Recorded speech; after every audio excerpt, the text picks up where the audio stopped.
Welcome to my video essay on why Euphoria is a sensational show.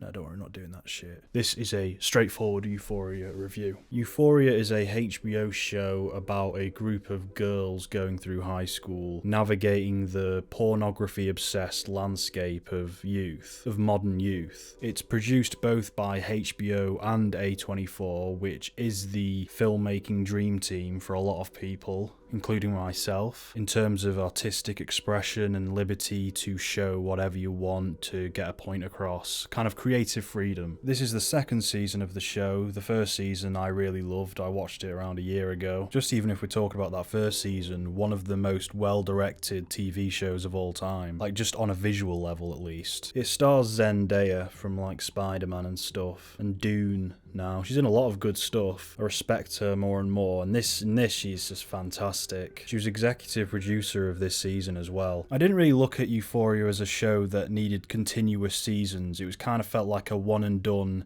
miniseries with that first season. But then I remembered, oh yeah, it's a big TV show, so it will get a second season. It will keep going. And I'm fine with that so long as the continuations add to the story, further develop characters. I think because it had been a while since I'd seen the first season, going into this new one, I was a little bit worried that it might be style over substance, that it would be more about the amazing, like, grandiose cinematography, kind of like showing off, and it wouldn't really focus, it wouldn't have much substance to back that up. Like, it's amazingly directed, but really there's not much going on. But I have to say, it wasn't the case at all. This was a terrific season, and I loved every minute of it. I got a lot out of the show on a filmmaking level, but I also got a lot out of the character development and the emotions. The characters and their emotions are just as pronounced as the cinematography and the lighting of the show. The style complements the story perfectly. So from then on, it was really easy just to fall back in love with it. And on an entertainment level as well, it was like the highlight of my day. It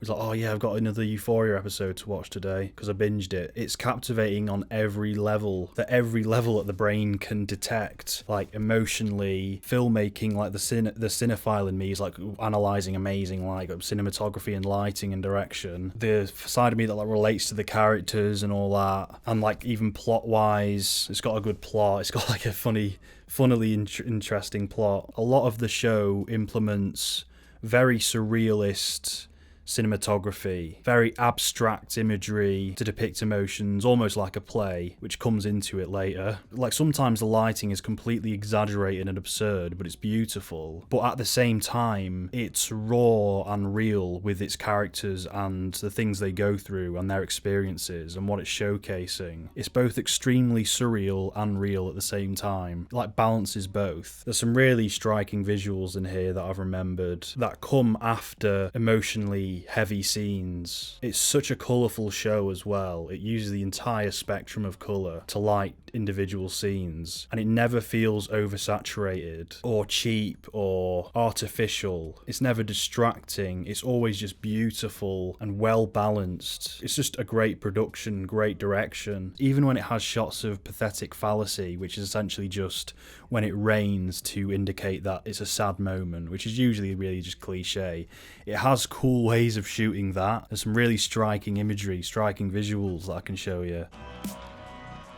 I love you. Another thing that I was a little bit concerned about going into this second season was the characters being sexualized, because again, it's mostly women and it's HBO, and a lot of these women are very attractive, very shapely, and I know that sounds weird, but trust me, they're all about 30. I know they're playing high schoolers, but they're all adults. There's particular characters that are supposed to be very good looking within the show. They are supposed to be sought after, so it does glamorize them in that way. It's sort of because that's what they represent in the story, that they are seen as very attractive by everyone else at the school, and just by society, that's their reputation. And a lot of the show is about studying what happens with that particular character or person, what they go through, their experiences. I'm pretty sure there's a lot of boobs in this, like a lot because it's HBO. But right now all I can think about is the penises that apparently, unfortunately, aren't real. They're prop penises, which isn't very good because you don't get prop boobs. And I thought, okay, good. When I was hearing, like, before I watched it, there's so many penises involved, I was like, okay, that's good because HBO can prove that they're not, like, misogynistic, at least with this show, by having an equal distribution of male and female nudity. And also the funny thing about a penis is you can't sexualize it. You can't make it look sexy. Because every time a penis shows up, it's kind of just like gross. It's like, it's just not supposed to be out in the fucking open. Yeah, you can't really, no. I was trying to think, okay, what do the penises serve, though, like, in the story? And sometimes they appear when, like, for a comedic effect, and it's absurdist, and it can work. Other times it's just a bit like HBO just taking the piss, and you can tell. But again, I mean, just have an equal distribution, I guess. There's other times where there's sexual scenes that are filmed erotically, but still artfully at the same time. But it's more about, okay, you're experiencing this sex scene through the eyes of the people that are experiencing it. So you're viewing it through this person or that person. You have to think that person is attractive. You have to understand why them having sex at this point is really good or whatever, or really bad. Like, you have to understand why they're enjoying it. You know, it's like how drug films glamorize drug taking when really they're just demonstrating what the experience is like when you take drugs. It's euphoric. So yeah, none of that really bothers me.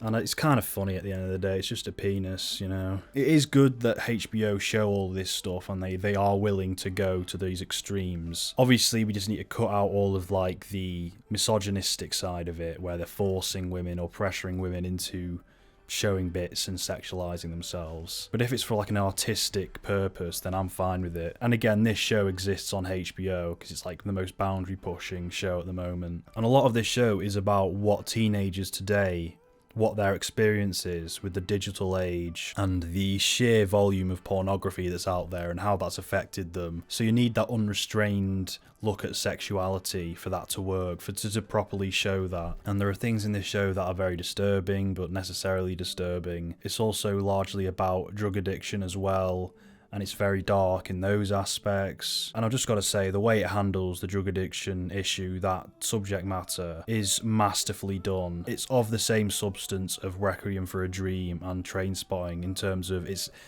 hitting the nail on the head with what this thing is, what this experience is like. It's like an extended look at addiction, whereas Trainspotting and Requiem for a Dream were just like films. It's brutally real and emotional and provocative, and I could go on and on about that. I'll just say that whole side of the show is excellent. And in general, this show is about mental illness in a lot of ways, and it can be very therapeutic if you're suffering from those kind of things as well. It's a good way of, like, manifesting your emotions by watching this in a way, or relating to characters. It's just a very provocative show. Plot-wise, not much happens in this season. There are a few prominent characters from the first season that didn't have as much development as other characters in this season, but the characters that it did choose to focus on, those stories were done to perfection. And in a way, this season kind of drew back the plot a little bit and put emphasis on just a few certain little things, but what it did put emphasis on, again,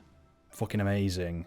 And how it did it. Obviously, it focused a lot on Rue again because she's the main character, that's Zendaya. Nate Jacobs, who was pretty much the villain in the first season, he got a lot more development. And I did loathe his character in season 1. I thought he was a fucking cunt. Like an absolute horrible human being. And now I don't necessarily like him, but I don't hate him anymore. They've given me a bit more sympathy for him. I like where they've taken his character. They've fleshed him out more. The character Cassie had a huge role in this, and she was the anchor point for a lot of the plot beats of the show. But that actress was fucking phenomenal. Enough. What? I can't say it to her, but you two can say it to me? I never said you didn't have any self-respect. You don't have to. I can fucking feel it! And again, like, she's good looking. She's supposed to be good looking, but also there are so many instances that 100% prove her acting ability when it's like close up or it's extended, or just her just going off on one, breaking down, just mentally so three-dimensional. When you can have a close-up of a character's face and it can be like there for 5 minutes and you can be like absolutely captivated by what's on screen, that means the acting's fucking out of this world. The camera can confidently hold on a close-up of one of the actors and solely rely on the quality of their performance to carry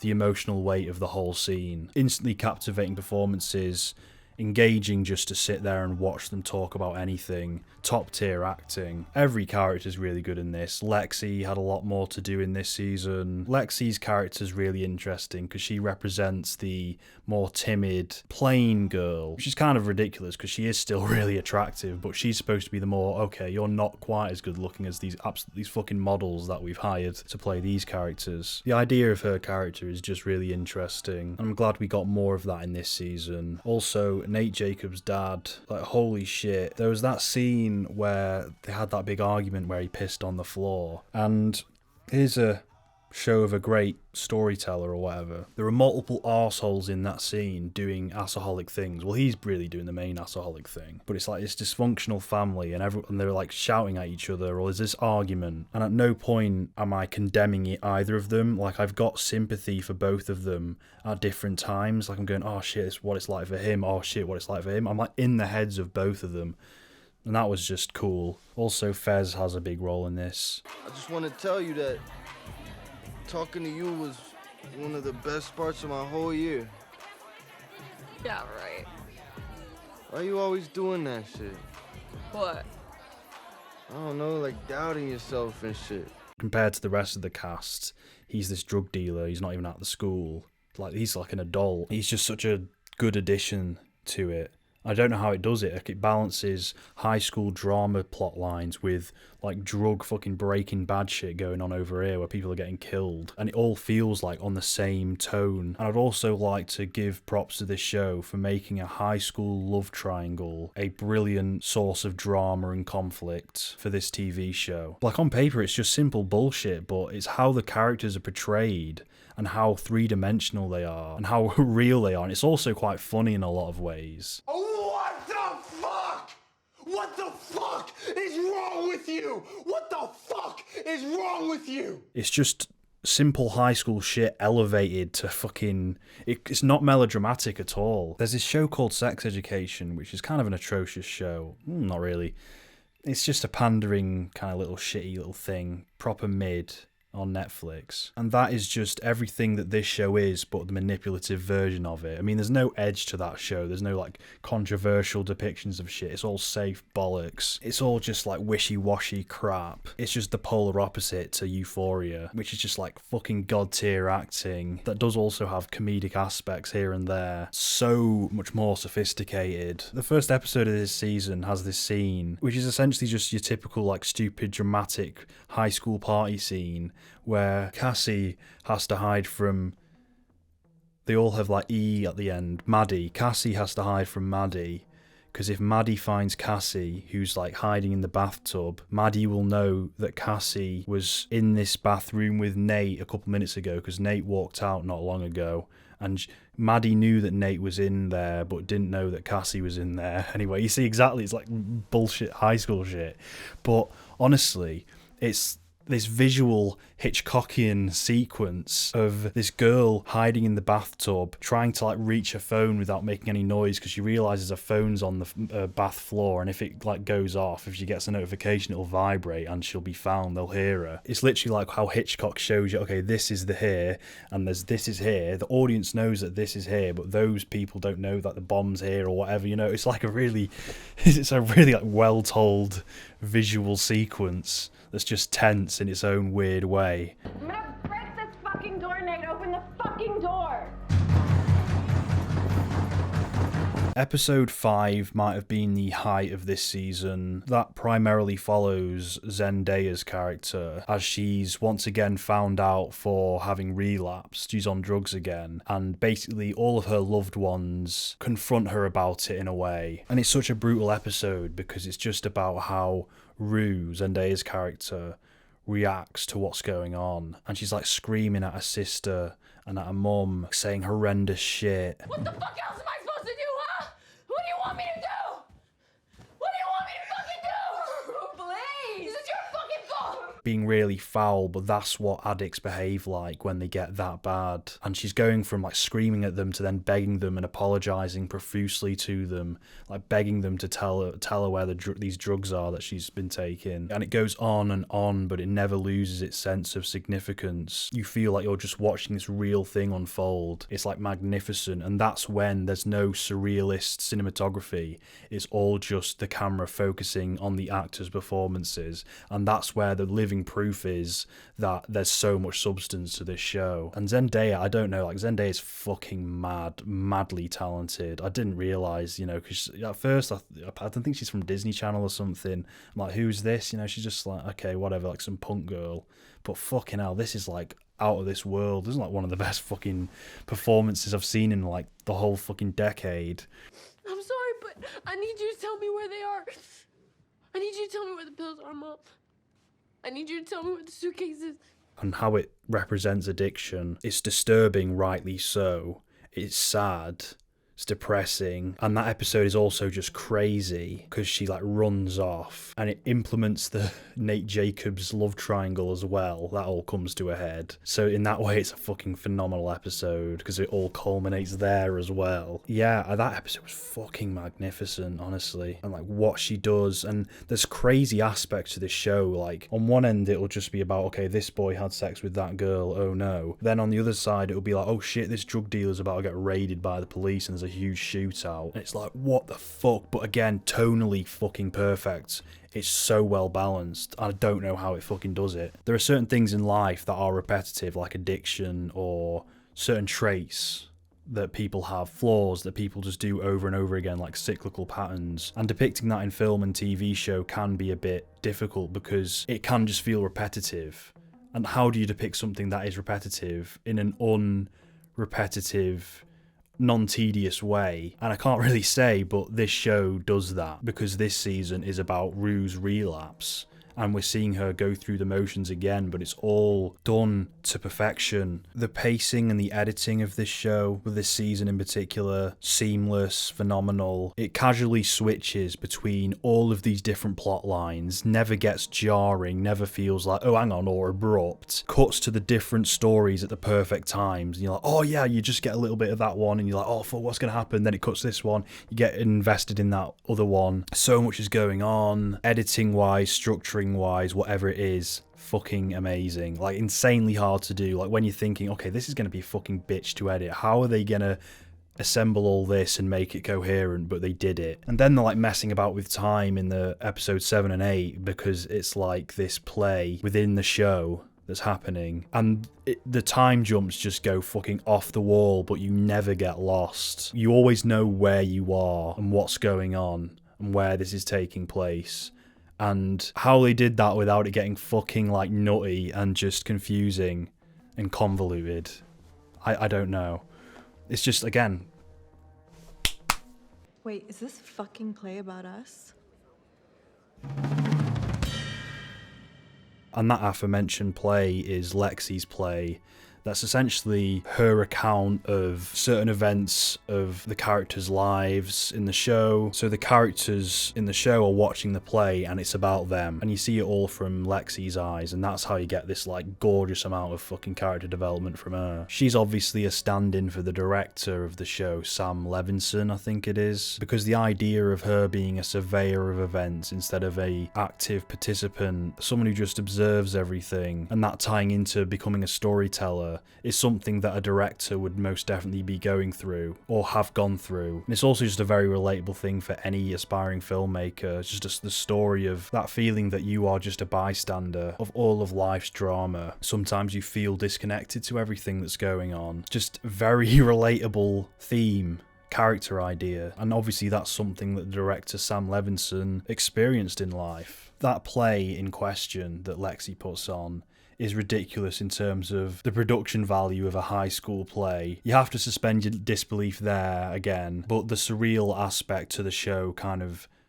softens that. Anyway, yeah, I've just been fucking jerking that show off to high heavens. It became my favourite show on television once again. HBO have done it again. This and Succession, that's fucking impressive. It's my favourite piece of media of this year so far.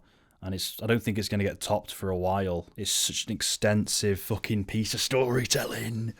Yeah, absolutely amazing, and if you haven't watched it already, go watch it, unless you value not being depressed and jaded and fucking just a miserable bastard.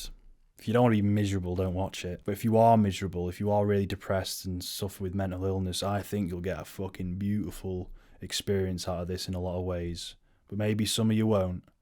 I don't know. There is some big boy catharsis to be had from this show if you're mentally deranged like me. Anyway, this has been Bacho. Bacho out. Go away. Fuck off.